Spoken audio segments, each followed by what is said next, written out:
ओम पूर्णमदः पूर्णमिदं पूर्णात् पूर्णमुदच्यते पूर्णस्य पूर्णमादाय पूर्णमेवावशिष्यते।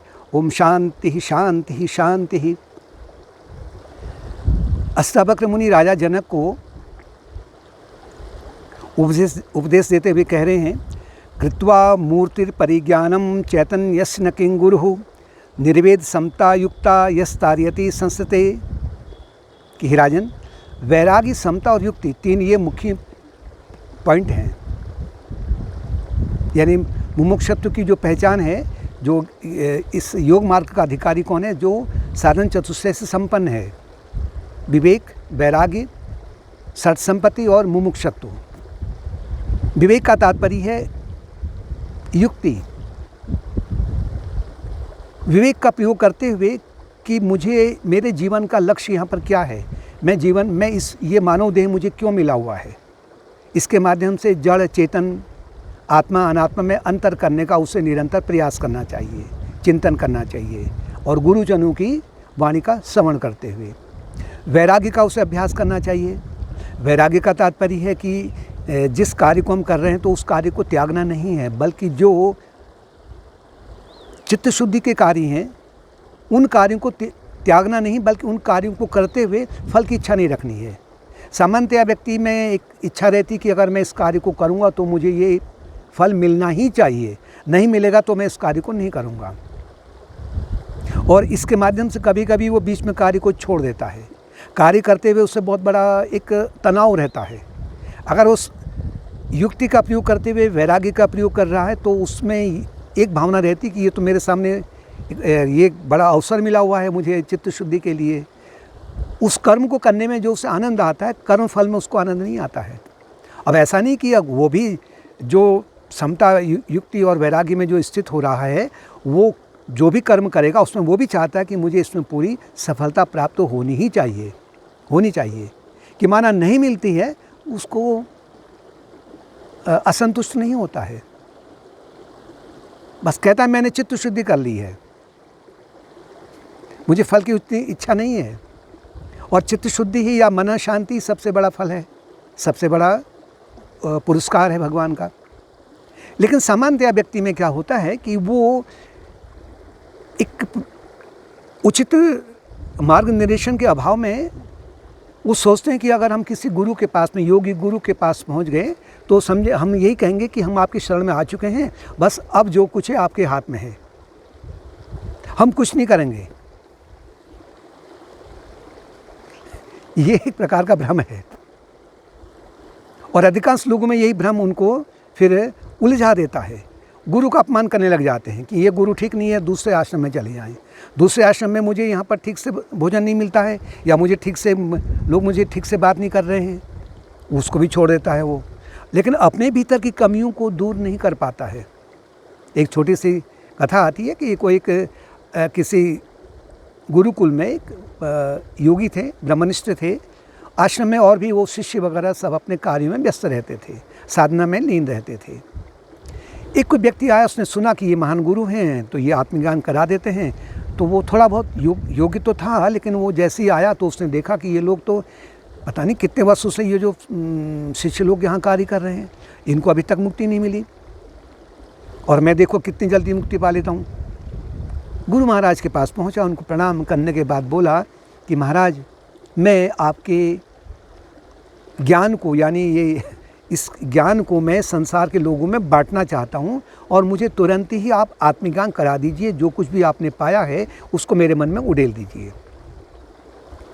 गुरु महाराज ने कहा कि ये इतना आसान नहीं है, आश्रम में रहो, इनकी तरीके से थोड़ी साधना में रत रहो, 1-2 साल के बाद में जब तुम्हारा चित्त शुद्ध हो जाएगा, तुम स्वतः ही तुमको वो प्राप्त हो जाएगा। तो कहने का मेरे पास समय ही कहाँ है, मुझे तुरंत फुरत इसको आप उड़ेल दीजिए बस। गुरु महाराज ने मन में विचार किया कि ये ऐसे नहीं समझेगा, तो कहा ठीक है, मैं कल को तुम्हारे घर में आऊँगा, समय बता दिया, तू अपने घर में एक सुंदर सी या स्वादिष्ट खीर बना के तैयार रखना, और मैं खीर खाऊँगा तो मैं फिर जो भी मैंने पाया हुआ है अनंत जन्मों से, जिस मोक्ष रूपी फल को मैंने या खीर को मैंने पाया हुआ है, मैं तेरे मन में उसको उड़ेल दूँगा, तुझे आत्मज्ञान करा दूँगा। नियत समय पर गुरु पहुँचे और वो सुबह से अपने खीर बनाने में व्यस्त था। बड़े श्रद्धा भाव से उसने खीर बनाई। जब समय पर गुरु महाराज आए तो उन्होंने अंदर आते ही बोला, अब तूने खीर बना रखी है, देख रहे हैं आप सब सुगंध फैली है कमरे में, तो ये कमंडलू पकड़, इसी में तू तुरंत ही उसको डाल के ला, क्योंकि मैं बहुत भूखा हूँ और बिना मेरे से मुख से आवाज़ ही नहीं आ रही है, पेट में चूहे दौड़ रहे हैं, कूद रहे हैं, इसमें जल्दी से डाल के ला। तो बड़े श्रद्धा से उसने जैसे कमंडलू पकड़ा तो उसमें से बदबू आ रही थी। उस दुर्गंध को देख के कहता है, इसमें महाराज इसमें तो दुर्गंध आ रही है, पता नहीं कब से आपने प्रयोग नहीं किया, इसमें तो जैसे कि सड़ांध बिल्कुल निकल रही है, मैं इसको धो लेता हूँ पहले। गुरु महाराज ने कहा, ना ना इतना देर कहाँ करेगा तू, इतने में तो फिर हो जाएगा, कहीं मेरे प्राण पकड़ ना उड़ जाएं, जल्दी लाओ, जल्दी डाल इसमें, अगर तुझे आत्मज्ञान चाहिए तो। उसने कहा, मैं आपको अपने बर्तन में दे देता हूँ, नए बर्तन में दे देता हूँ ना। उन्होंने कहा, नहीं, इसी बर्तन में और इसी अवस्था में। तो वो मना कर गया कि जिस खीर को मैंने 4-5 घंटे से बड़े प्रेम पूर्वक बना रखी है, उसको मैं इसमें नहीं उड़ेलता। आप बुरा माने भला माने। गुरु ने कहा कि तूने कल यही कहा था कि मुझे देर हो रही है, मुझे पास समय नहीं है, मेरे मन में उड़ेल दीजिए जो आपने पाया हुआ है। उसका उत्तर देने के लिए आया था मैं अभी। यदि तू अपने 3-4 घंटे की बनाई खीर को, इस परिश्रम को तू अगर मेरे इस दुर्गंध वाले कमंडलू में नहीं उड़ेल सकता है, तो जिस खीर रूपी मोक्ष को मैंने अनंत जन्मों की साधना से, सतत प्रयास से मैंने उसको पाया हुआ है, तो तेरे मन रूपी कमंडलू में जिसमें से निरंतर अनेक प्रकार की दुर्गंध आ रही है, काम की आ रही थी, क्रोध की आ रही है, लोभ की आ रही है, अहंकार की आ रही है, ईर्ष्या की आ रही है, तुझे नहीं पता है इसके दुर्गंध का, मुझे पता है तेरे मन में कितनी दुर्गंध है, तो मैं कैसे उड़ेल तू इसमें। तो शिष्य थोड़ा सा लाचार हुआ। गुरु महाराज ने कहा, तू धैर्य रखो, आश्रम में आओ, साधना रत रहो, सेवा कार्य करो, और धीरे धीरे जैसे जैसे तुम्हारा चित्त शुद्ध होने लगेगा तो सतही तो खीर तो सतही आ जाएगी तुम्हारे भीतर। तो इस तरह से अधिकांश साधकों में उनमें ये धैर्य नहीं रहता है। समता का सहारा लेना कह रहे हैं। समता का तात्पर्य सुख में, दुख में, लाभ में, हानि में, जिस प्रक्रिया से, यानी कि जैसे जैसे कर्मियों के माध्यम से, ध्यान योग के माध्यम से, भक्ति योग के माध्यम से, ज्ञान योग के माध्यम से, जैसे जैसे मन समत्वम योग उच्चते, यानी समता में आ जाता है, तो उसे जैसे नदी जो सरोवर का जल है शांत हो जाता है, तो वो प्रतीक है कि वो योग मार्ग की ओर बढ़ रहा है। वैराग्य की वृद्धि हो रही है तो वो योग मार्ग की ओर बढ़ रहा है। वैराग्य का तात्पर्य ये भी नहीं कि अपने जो दैनिक कर्तव्य हैं, जो अपने परिजन इत्यादि हैं, उनके प्रति उदासीन भाव हुआ जाए, अपना जो एक कर्तव्य है उसको नहीं निभाया जाए, उससे पलायन कर लिया जाए। युक्ति का तात्पर्य विवेक का प्रयोग ही नहीं किया जाए, इन सब का प्रयोग करना है। पश्यभूत विकारांतम भूत मात्रार्थ यथा ततः तत्क्षणात् बंध निर्मुक्तम स्वरूपस्थो भविष्यसि। जब तुम इन भूतों के कार्य, यानी भूत का तात्पर्य जो पंच तत्व हैं, सूक्ष्म तत्व हैं, वो पंचभूत कहलाते हैं। सूक्ष्म तत्व से फिर स्थूल तत्व बनते हैं, और इनके माध्यम से फिर शरीर है, इंद्रियां हैं, मन है, बुद्धि है, चित्त है, अहंकार है, संपूर्ण ब्रह्मांड है, ये पंचभूतों से निर्मित है।